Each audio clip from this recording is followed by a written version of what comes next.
Okay, so the recording has started. A message must have popped up on your screen when I started the recording. We understand that you have given us the consent.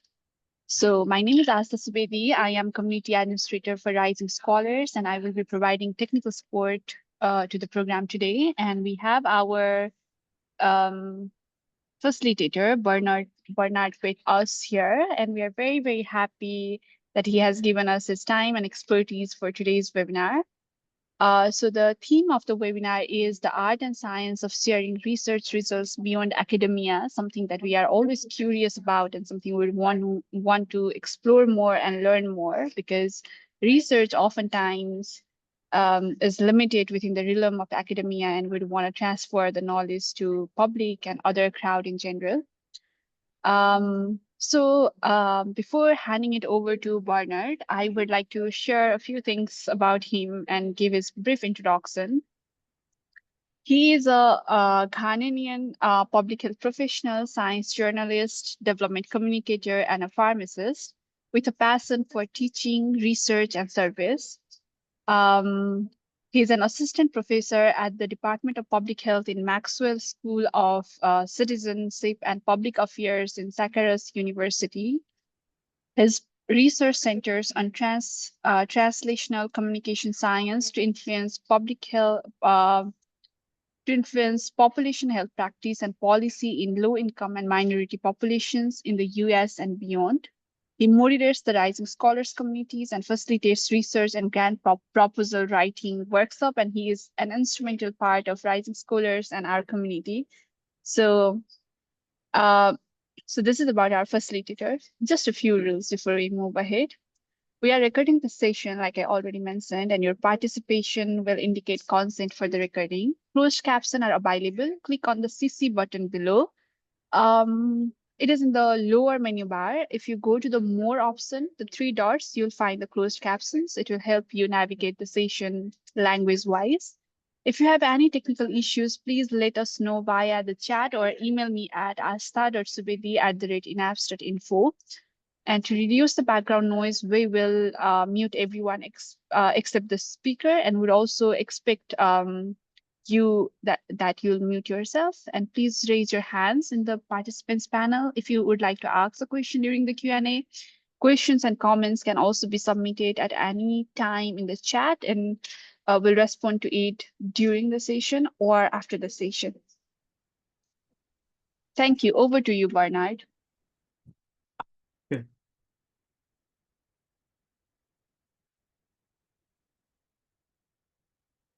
Thank you very much. I'm just sharing my slides.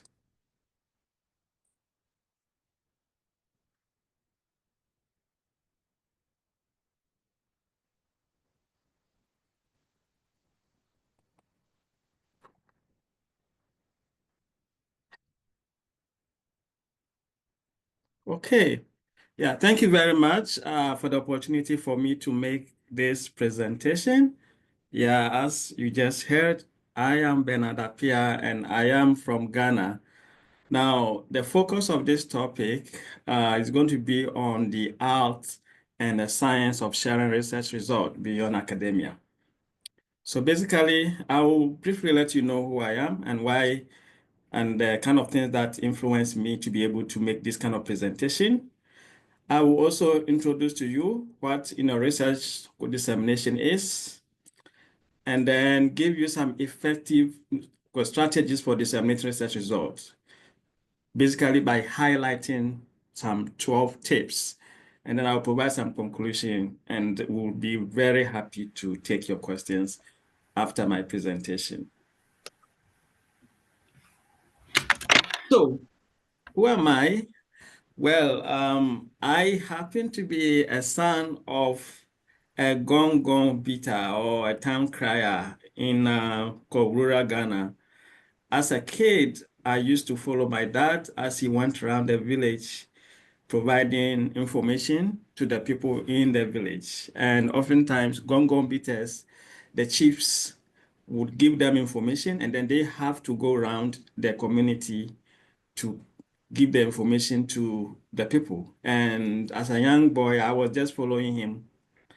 And then in primary school, in Ghana, usually what we usually say class 6. Yeah, the primary school I attended, the last grade happened to be class 6. So at that stage, that is when they select leaders like school prefect and something like that. But I did have a very smallish body. And so even though the teachers wanted to make me a school prefect, they thought that maybe when I tell the kids, my fellow students to do something, they may not do it. So they decided to give me another role, and that was to be a bellboy. Now, as a bellboy, I was so powerful because if the school had to change a lesson, I would usually go and ring the bell and say something like, change lesson, please, or it's break time. Of course, after ringing the bell. So you could tell that communication was just following me, was something I picked from my dad. And then in pharmacy school in Ghana, I became a student editor for the Ghana Pharmaceutical Student Association. And my professors kept telling me that I was probably at the wrong place and that I should have gone to a school of journalism. But of course, as if to prove them right, later on, I ended up getting additional degrees in development communication and then science journalism. And these are master's degrees before I had my doctorate in public health. But even before then, I worked as a drug information pharmacist for Ghana's Ministry of Health. And you can tell based on what I've just told you that I wear multiple hats, although you will hardly see me wear hats. Pharmacist, science journalist, science communication specialist. Do, of course, I do dissemination research and implementation science also. And I do a lot of global health work, mainly in sub-Saharan Africa. So I am very, very excited to show you how to disseminate research results. So when we say research dissemination, what do we mean by it? So basically, it's a planned process through which we can make research accessible to priority populations or audiences by engaging with wider groups so that they can take up for the research that we do. Now, what we do know is that traditional communication channels, example, radio, television, even newspapers. And of course, now with social media also, they are very, very key to dissemination of research results to wider audiences. So I am going to give you the tips that we can use in terms of using for research dissemination beyond academia.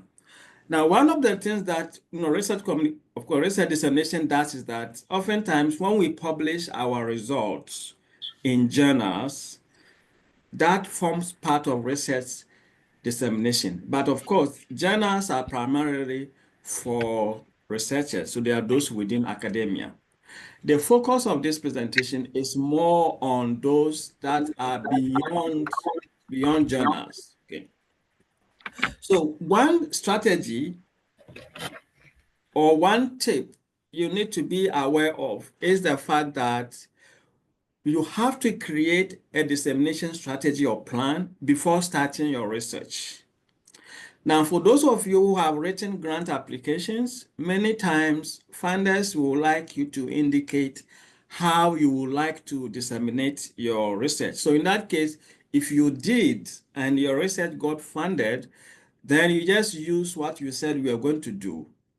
But the problem is many of the research that we do may not have funding. So even before we conduct it, we may not have written a dissemination strategy or plan. And so it is a good idea to create a dissemination plan, whether your research is funded or not.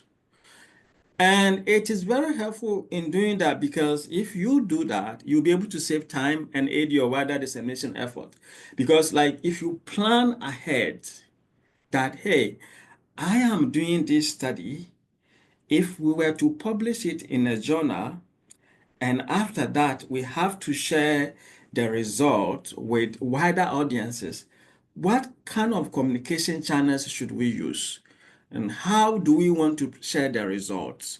And so once you plan all those things, then as soon as your results is published in journals, in which case it has been peer reviewed and is now out there, then it's a good idea to be able to use the plan. So tip one, please create a dissemination strategy or plan before starting your research.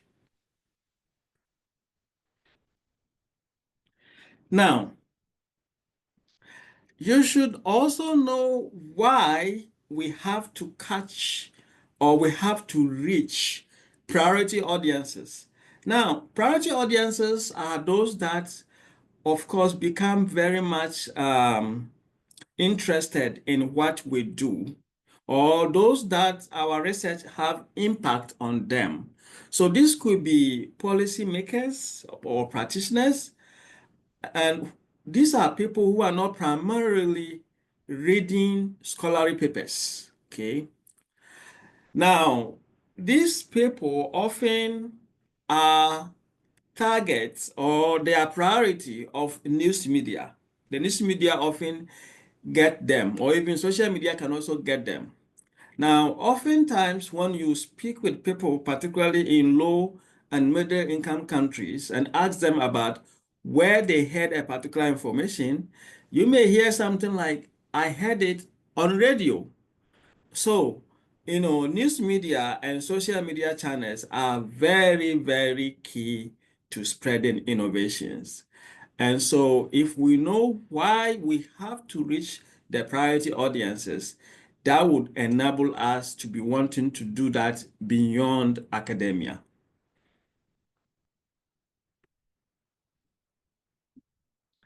And then also you need to know where to catch the priority audiences. And I love eating fish. And so I sometimes use fish as my analogy. Now, let's take an instance where you want to catch fish. If you want to catch fish, you have to know the water body that the fish is likely to be found. Okay? So you have to know if you consider the general audiences outside of academia as the targets, then you have to know where they are, so that the information that you want to give them, you can actually reach them. So just like a fisherman would do, they wouldn't just go to any particular water body if they know that water body doesn't have a lot of fish. They want to go to a water body that would likely have the type of fish that they want to get. So first of all, knowing where to catch priority audiences is very, very important. And then also, again, using the fish analogy, once you have the water body there, you have to know the type of bait that can attract or hook that fish. Okay? So the other tip is that you have to know what can attract priority audiences. Say, for example, if you selected radio as your channel, and you want to disseminate something through the channel, what type of program is likely to engage or attract listeners more? It's not just a matter of putting adverts or something like that. No, you have to do something that can engage people. So if you also selected something like YouTube as your channel, what kind of information on YouTube can you provide, to be able to hook your audiences? If you selected TikTok as your channel, what kind of programming using TikTok can help reach your audiences? So you have to know the bait that can hook your priority audiences. Now, you also have to know how to hook their priority audiences. Once you know where and you know what can attract them, you have to now consider a way to be able to make them more hooked to the messages that you want to provide. So here you have to consider respect for priority audiences, different audiences, and what they like. If you want to reach elderly people, for example, they may be reading more newspapers than social media. If you want to have an intervention for the youth, they may be more likely to be reached on social media. So the kind of things you can do to hook them is that you have to be very, very creative. And this is where the arts come in. You know, sometimes when we want to have the media broadcast something, we just throw some messages there without being very creative. And that sometimes doesn't hook listeners or the audience well. I'm sure many of you have seen, Coca-Cola adverts. Even if you don't feel like reaching for a bottle, when you see the advert, because of how creative it is, you want to reach out for one.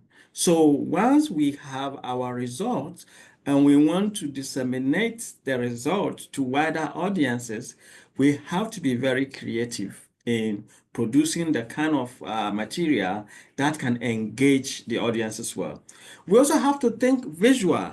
Sometimes in the of course, for journals, some of them have been moving towards getting visual abstracts to include in that. But oftentimes, we don't include visuals in the kind of results that we have. Of course, we can have tables, we can have figures, but they may be quite very technical. So we have to be able to consider producing something like infographics or some kind of very nicely done visual that can engage with the audiences, because this can help engage our audiences very, very well. Now, the tips is that you have to know when to catch the priority audiences. It's not enough to know the bait that can hook them or what can actually make them more interested, but it's always very, very good to know when to catch priority audiences. Say, for example, we have a lot of celebrations like world celebrations, something like, World Blood Donor Day, Sickle Cell Disease Day, Lead Prevention Week celebration. We have a lot of them. Those are seasonal and they are very good in terms of being used to share your results. So if you publish something that falls exactly around the time something is going to be celebrated, that will be a very good thing to do also. And then also, like, if there are some elections coming up, political elections coming up, and you have a result that can shape policy, that is also a good time to do that. Or when we have a new government and you have something that can benefit them, you want to share those kind of results. So you have to be very, very strategic and know when to reach your priority audiences. In fact, there have been instances where advertisers have used football events, for example, to share some kind of results. And so if you know how these things are done, you can partner with the right people and then you can share the results with them. And sharing results, in terms of communication, should not only be about mass media and social media. We even have what we call interpersonal communication, where there is in person, like a typical workshop, final dissemination workshop, where you can bring people in the community together and share things with them, especially say there is a festival in a rural area, and that is also when you can take advantage of some of those times. So know when to reach or to catch the priority audiences. Tip 7, get help from your organization if available. Now, in high-income countries, research institutions typically have offices of communication that as soon as researchers publish their results in journals, the people working in these communication offices would help them to reach out to the media. Okay, it's commonly done. Now, in low and middle income countries, we do have public relation offices within institutions, educational institutions or research institutions, but oftentimes their work does not include or does not involve helping researchers to share their results. And that can be an issue. It's interesting because we do have a lot of people who are trained in communication who don't even have jobs. That these research institutions or educational institutions could employ them and give them that role so that they can serve as the liaisons between the researchers and the people that they want to reach with the research. And so it is a good idea for researchers to advocate for institutional offices where people can do something like that for them. Now, if for the public relations officers, yes, they can definitely consider doing that. But also, especially if you are writing for grant applications, you want to consider a little budget for dissemination so that that way if money becomes an issue, then one or two people could be considered, could be hired if the money is big enough from the grant to be able to do that. The issue now is if a study is not funded, then what happens? And this is why it is very, very important for institutions to have officers that work with researchers and help promote the dissemination of their result outside of academia.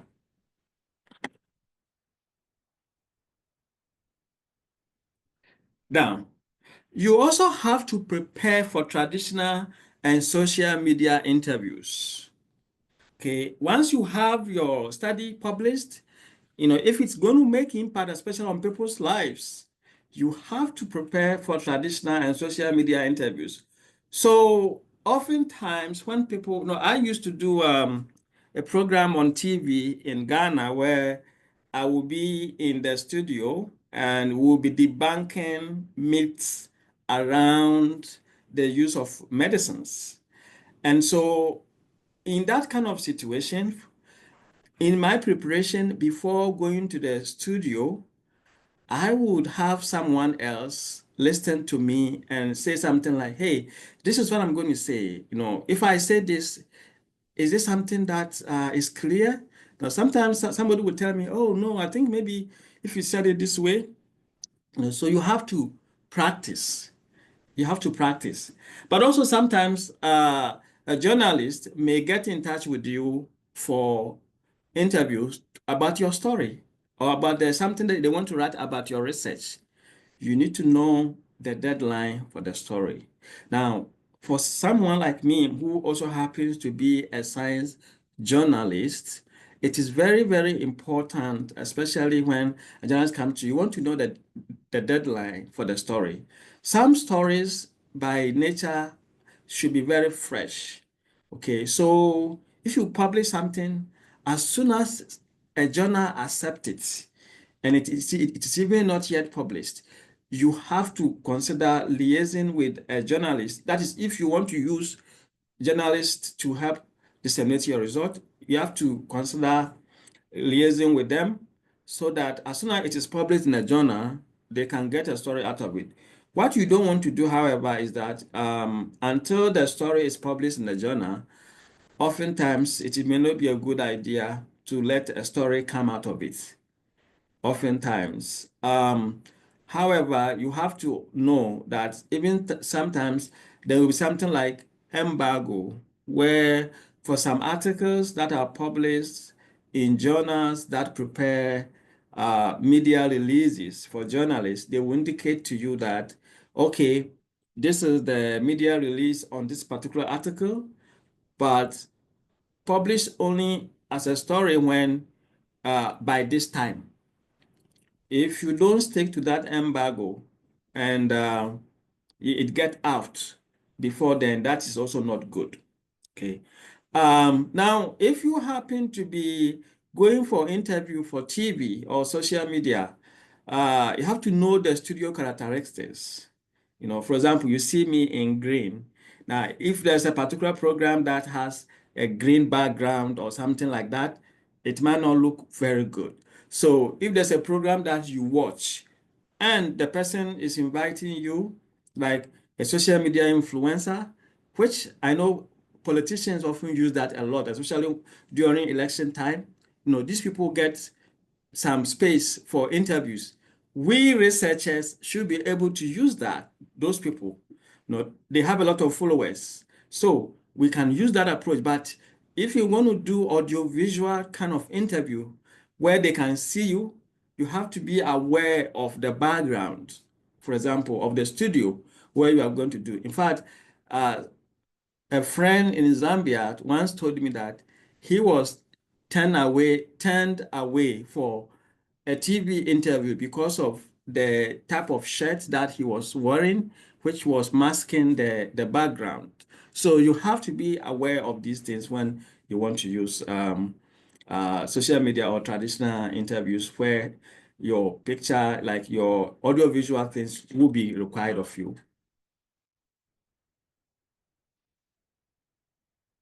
So tip 9,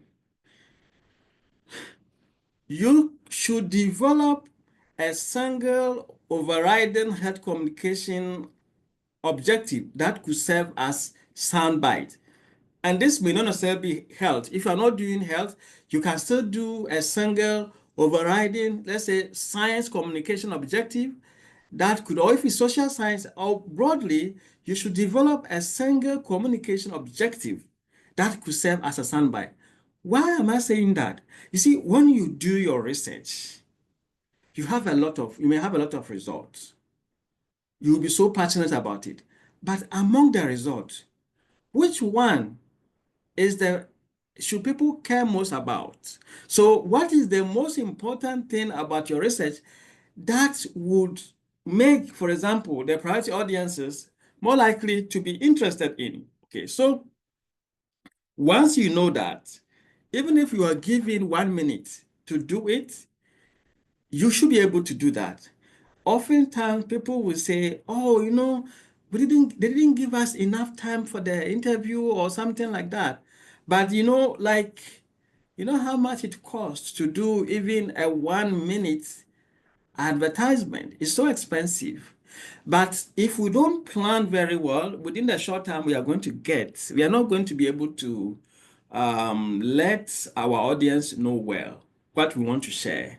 So it is always a good idea to think about the most important research result that you have and why audiences, your priority audiences, should care about. Okay, and that could serve as a soundbite, which will be very, very good. Now, the other tip you have to know is that you have to speak in non-technical language. Now, in many low and middle-income countries, when you can speak with big terms, then we say, yes, yeah, you are the one that really know the English. No, in terms of communication, we are not communicating to impress. Okay, we are communicating to share ideas, to let people understand us. So we have to dish big English, okay? If they cannot understand the terms, we should not use them. Or if we use them, we have to provide a definition environment. For example, instead of something like plants make their food through photosynthesis, somebody may ask, what is photosynthesis?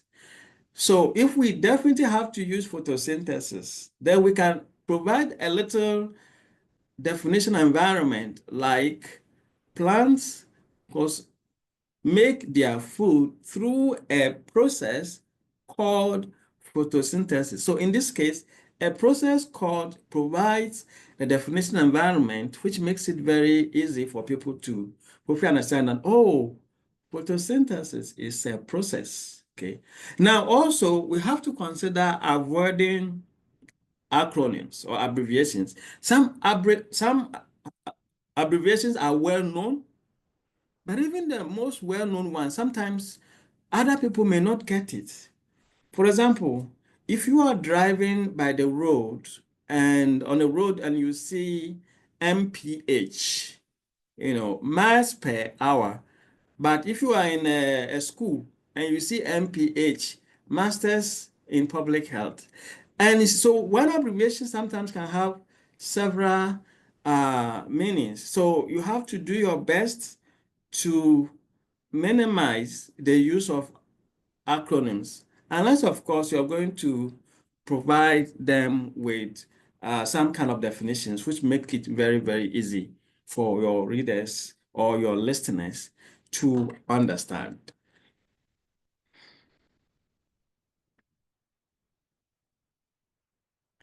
Now, one other thing too that you have to know is you have to answer questions well. So when you are being interviewed by media personnel, and they ask you particular questions, you want to avoid a yes or no kind of responses. So it's a good idea to provide some key points in your answering. So make sure that you provide some kind of answers that can be very helpful. Although I will tell you also that often in many low and middle income countries, we don't have lot of trained science journalists, for example, who understand a lot of the things that we do. And so sometimes their questioning may look a bit awkward. But even with that, you have to be able to do your best because you want to be able to let your audiences understand what you want to share with them. So do your best to avoid a yes or no answer. Or if you say something like yes, don't wait for the other person to ask you why yes. You can just continue with it. If you say no, why not? All those things, you have to answer that very well. And then also, especially when you are being interviewed on like traditional media, like for example, TV or radio, there are some kind of mannerisms that if you have not been alerted of, you might not even know. Generally, sometimes when we are speaking, sometimes we can do something like, something like, some kind of, so many other things that can be very distractive. So you have to be conscious of those things and limit the use of those because sometimes they can make your responses to questions not very, very good and clear. Now, you should also consider using the inverted pyramid approach. Now, the inverted pyramid approach is typically the opposite of the convention we use in scientific writing. In scientific writing, typically, for a journal, we have what we call the IMRAD. We have introduction, we have methods, results, and discussion. And this goes for a lot of journals. Okay. Introduction provides the reasons for the study. Methods will tell you what you did. Result will then tell you what you found. Discussion will include things about implications for the results. So this is a typical structure which we often use in academic journals, like in publications. Now, the inverted pyramid turns that upside down. So the most important information typically comes first, and then some other details can follow, and general information. And so if you know you have just about 2 or 3 minutes and you are being asked to share your results with somebody, think about the time you are going to spend with somebody in an elevator. If you are going from first floor to second floor, in a few seconds, you have reached and you have to share it. So you want to make sure that you provide your most important information first. So you did something and you found this. And so why they should care, you have to do that in a very fast but also clear manner to make it easier for your audiences to get the information that you would like to put across. Why is the inverted pyramid approach necessary here? Now, non-scientists such as media professionals and policymakers, they don't have a lot of luxury of knowing so much about what you did, but they are interested in, so what? You have found this result. So what? What should they do? What should the general public do? What should policymakers do? What should those people who are implementing a program do? So you have to emphasize that, and that is something that you are not going to put in your introduction. That will come like as part of your conclusion and discussion, the so what. So you have to now bring that thing forward. And that is where you have to develop that skill set to be able to do that effectively. The other thing too is that there is an element of time factor. We don't have much time.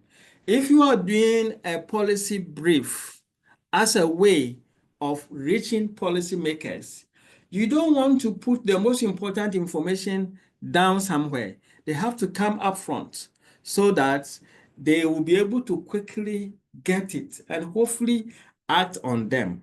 So you really don't want to spend so much time writing so many things before you now let them know what your key findings are, and then why why policymakers or media professionals or members of the public should care more about. So the time factor is also one of the reasons why, if you are sharing your results beyond academia, you have to consider using the inverted pyramid approach, because that ensures that the most important information is displayed earlier on, and then some other things can follow. Now, unless what you want to share is a focus, you're going to focus on the methods, which is okay, it can also be done. But if your interest is more in sharing what you found and why people should care about,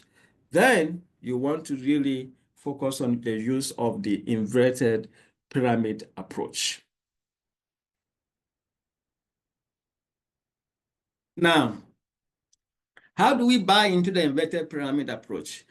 As I said, you have to be prepared to share the most important findings of your research and why people should care about the result. Okay, so here you do not want to focus too much on the rationale and the methods, unless, of course, they are the focus of the media output. So you want to set the most important ones out. Now, what are the benefits of using traditional and social media to disseminate results? Members of the public can get exposed to your research results. Okay, so if people oftentimes may hear about what is going on through particular channels, depending on your audience. And so if you are able to use those channels to reach the people, then they become aware of your results. The other thing too is that peers or other researchers get exposed to social media or traditional media. It's not only the members of the public who listen to radio or who watch TV or who follow things on social media. scientists or researchers also follow those channels. So oftentimes, when you disseminate something through these kind of channels, because researchers may also become aware of them, they are likely to increase citation. And as a scholar, the more citation you have on a particular journal article, the more it shows that, yes, the article is making impact, or other people are also using it. It's one way of indicating how a particular study is making impact. So there have been some studies that have been done that show that, because research papers that get media attention are more likely to have higher citation rates than those that do not have those media attention. Okay. So it's a good idea that once you publish something, you can use particular channel to share your results. Some people may just use something like LinkedIn and say, hey, by the way, we just published this, so something like that. So, or even sometimes when a story is written on a particular article, they also share, hey, this is a story on our study that we just published. Check it out, things like that. And you may have some networks of people who might even get to know and could benefit from it also. The other thing too is that policymakers and practitioners can become aware of your research.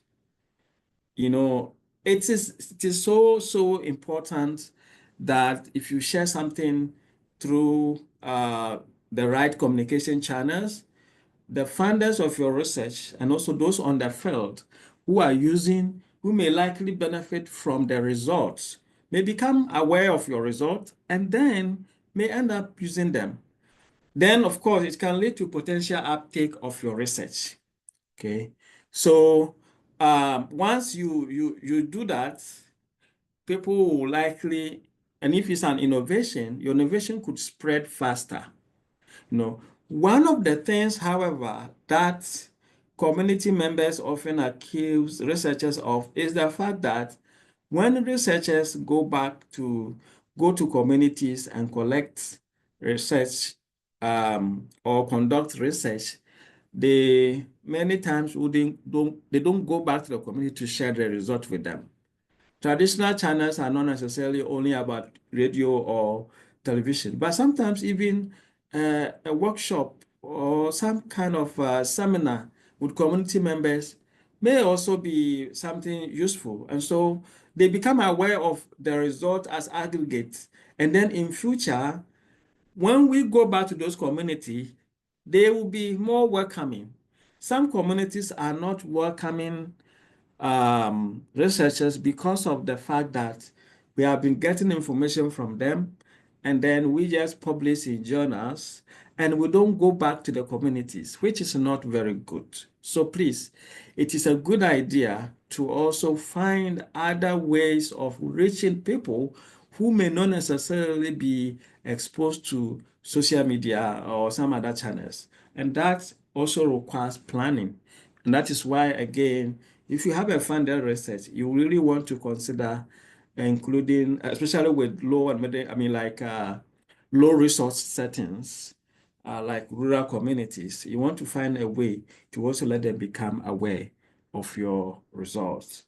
But also, if we do this, they can help us to ensure that we meet our requirement for funders, because funders want to know how we are sharing our results. And they are not only interested in journals, but also if we can find some other avenues to share our result and what we have done, they will be very happy to know that also.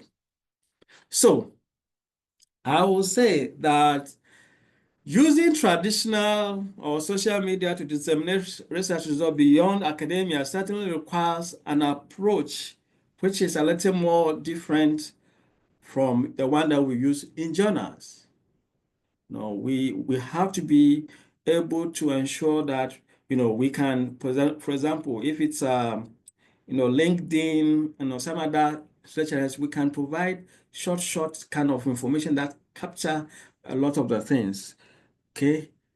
And please know the tips that I have given you, and then of course you have to use them appropriately. Now, this is because if disseminating results through non-academic audiences is done well, the benefit could be enormous. Okay, people get to know what you have done, and then your research can also likely can have some funding. Because the more people get to know, the more other researchers may get to know, they will get to be cited more and things like that. Okay, so this is very, very, very key. Yeah, thank you very much for your time. And I will be excited to answer the questions that you may have. Thank you.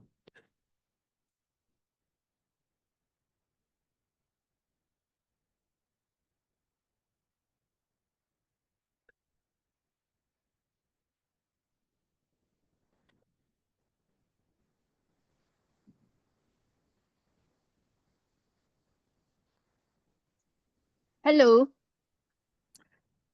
Hi. Okay. Thank you so much, Bernard, for your wonderful presentation. Now we will open the floor for questions. If you guys have any questions, you can raise your hand and ask away.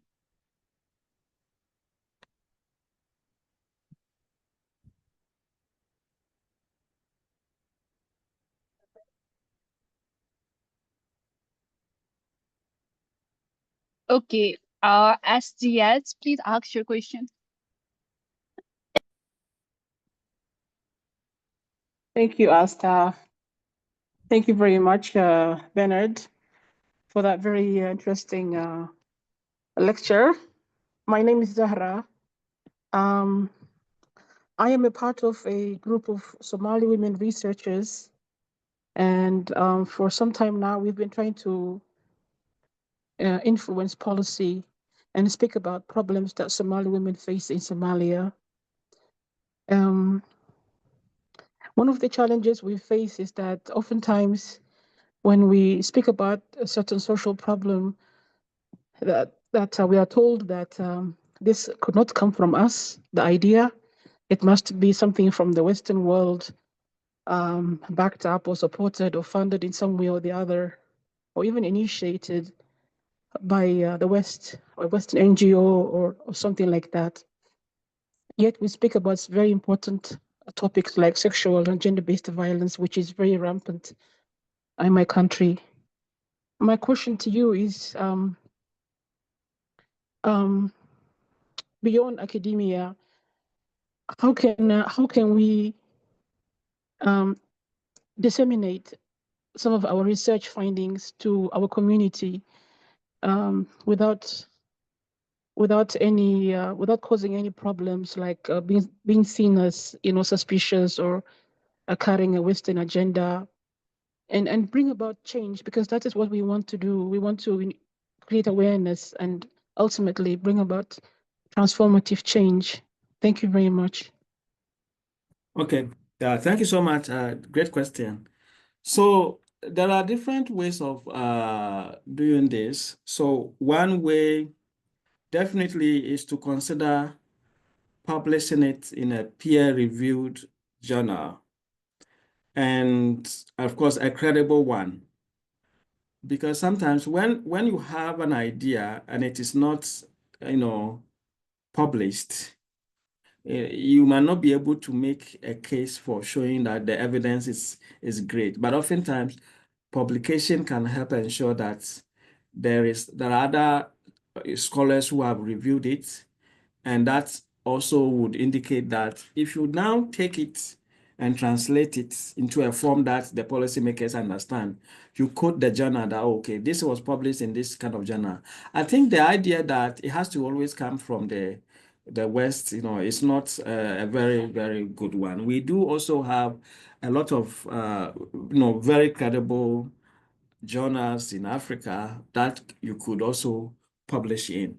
But more importantly also, if it is feasible, when you are working on a project, consider starting the discussion with those who have a big stake in it, like policymakers. So even, for example, it may be possible to publish with a policymaker. You know, the policymaker will provide some input into your idea. So by the time it comes out, the result is going to be something that is shared between your team and that of policymakers if they are not directly involved in policymaking. So oftentimes it's a great idea to have someone to champion it for you. So you just need someone we call a community champion. And if there's a very credible or very good or credible people around who supports your research, you need them to advocate them for you. And then once they can do that, it might also help. And then the issue around if it's policymakers, you can consider doing policy briefs, you know, very short. And then after you publish in the journal, you can get a policy brief on it, and then it will get to them. You know, African policymakers, I mean politicians, sometimes only may hear you when the masses turn in your favor. And that is where media advocacy can become very important here. Because once there's a media item on it, they publish something on it, even if they are not reading, if you have a policy group that they are not reading, the information will get to them. And hopefully that may lead to them acting on the issue. But I can tell you that, you know, we can also try all sorts of strategies. Sometimes it's just very, very difficult if the policymakers have some entrenched positions. That obviously may help only when we have the masses also getting much more involved and talking about it. So you could try different strategies, but obviously you want to find out from a few people who may be champions, community champions in the area you are interested in, and hopefully they can lead you to reach the right people. Yeah, thank you.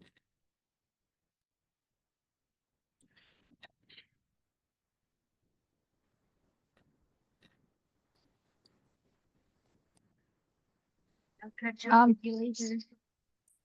Thank you so much for the answer, Bernard. And Cecil Khanal has asked a question on the chat box. He asks, can you please tell some ethical issues before sharing beyond academia? How can it be overcome? Yeah, so that's a very important one. Ethically, there are some studies that typically one particular ethics is that it is a good idea to share results only when they are peer reviewed in journals. Now we do have what we call preprints, where you can submit an article that hasn't yet been published, but people can also read it. In general, if a study has not been peer reviewed, it might not be a good idea to share it on social media or share it with the general traditional media. Now, that being the case, there may be some instances when the result may warrant sharing. And this is an ethical issue. Like, you know, you have done a study to show that some people are, say, for example, taking in polluted water, you know, like water that is not good. Your result has found that this is what is in the water, right?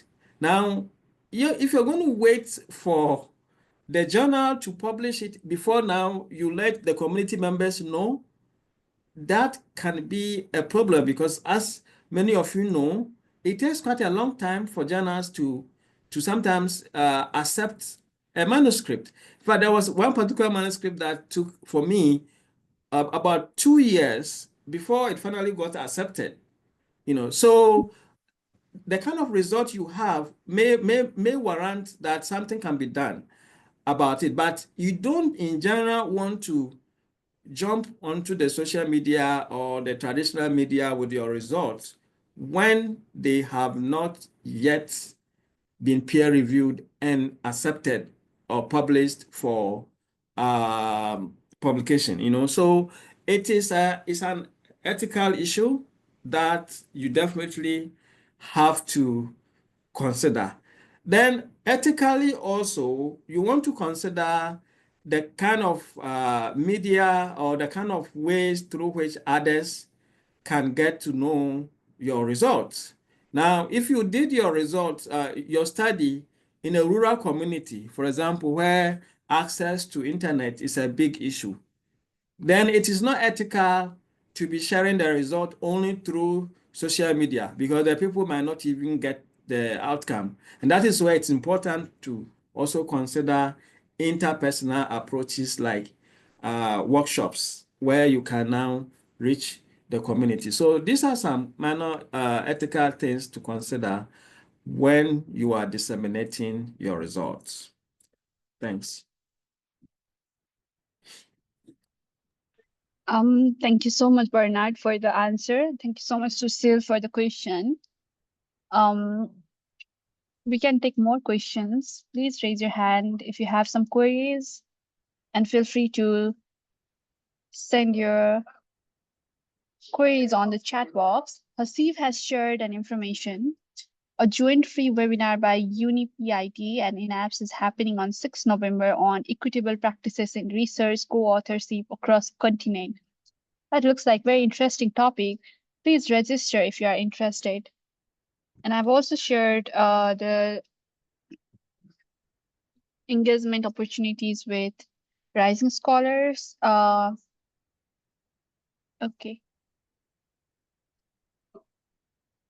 So feel free to stay connected with us on our social media channel, on our website, among other places, Google groups, and yes. And if you have any question, please, the floor is yours.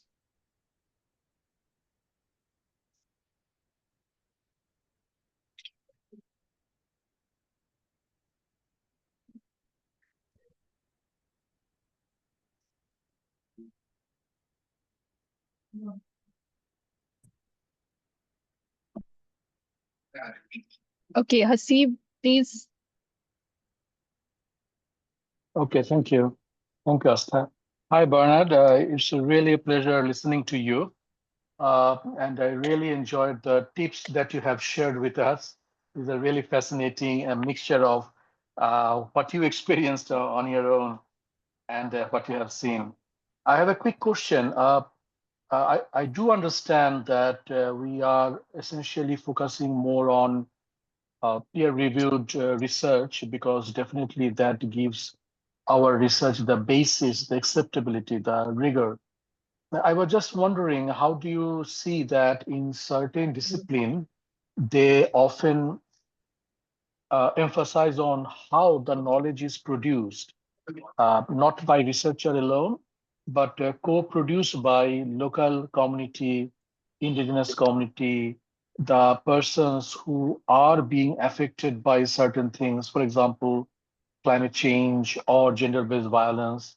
So do you see that co-production can increase the acceptability and that will lead to more impact once it is, reach out to the wider community through social media, through workshop, in-person event, or through policy brief and peer-reviewed journal article? What is your thought on this co-production of knowledge? Thank you. Yeah, thank you so much. Yeah, thank you so much for your question and for your feedback. Yeah, co-creation or co-production certainly is very important. And this is a process through which knowledge is produced by having different stakeholders, including community members, for example, be part of a study.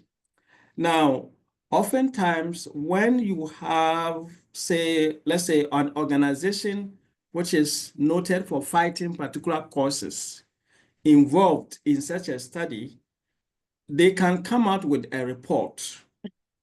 The report may not have been published in a peer-reviewed journal, but it comes in a form that shows that, yeah, this is coming from this particular organization or groups of people.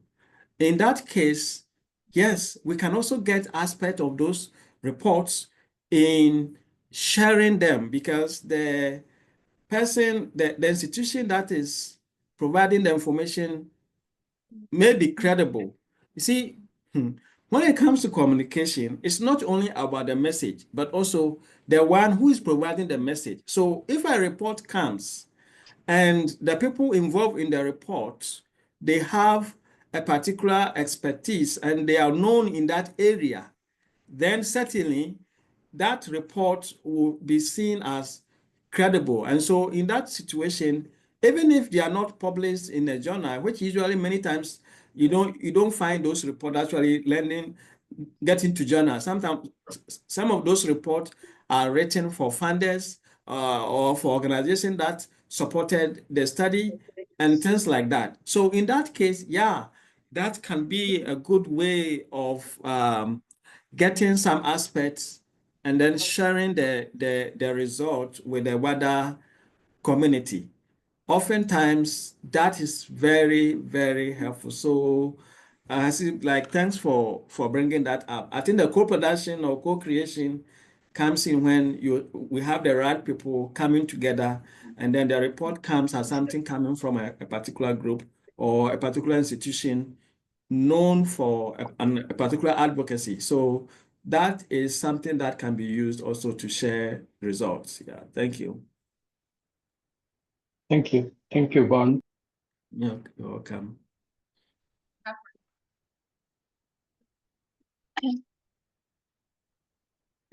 That is a very beautiful question and answer from Hasib and Bernard. Does anyone have any other questions?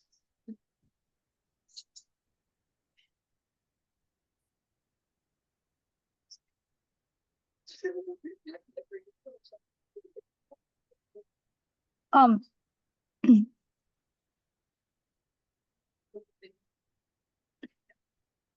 okay, I think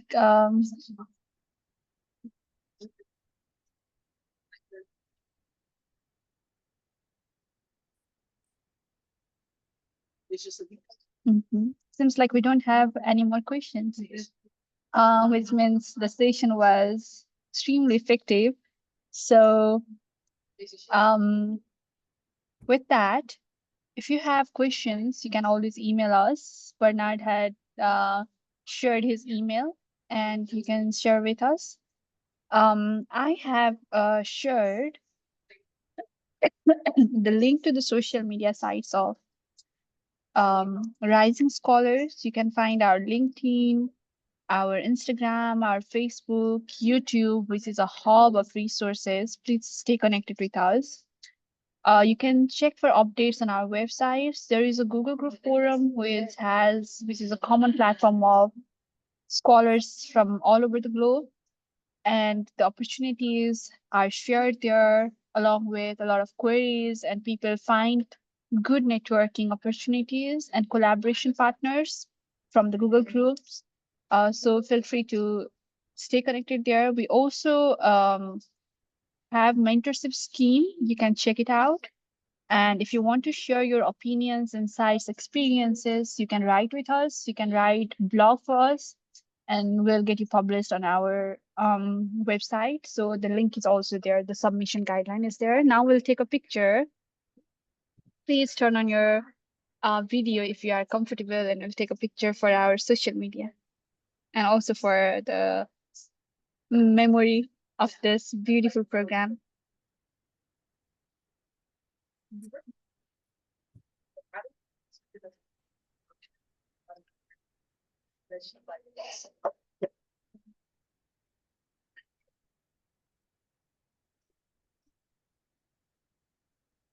Mhm.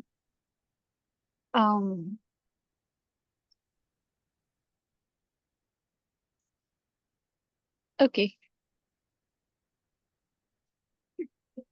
Okay, I'm gonna take a picture, and in the count of 3. 1, 2, 3. And next page. If you want to do something fun, like some poses, you can do it. Yes, just like that.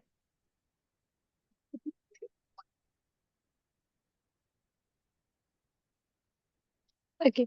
Thank you so much, everyone, for joining in. And thank you so much, Bernard, for an awesome presentation. We loved it a lot. And as a master's student myself, I learned a lot from today. And I hope for everybody it has been very fruitful. We have upcoming sessions this month. On the 29th too, we have a webinar coming up. From tomorrow, we have a new massive open online course, which is beginning from tomorrow. So you guys, please stay connected with us on our social media. Check out for the updates on our LinkedIn and other platforms, and join us for other learning opportunities. We have pool of experts from around the world, and we have global scholars who are very interested to learn and share from all of us. So it is a very good platform. So I hope to see you on other events.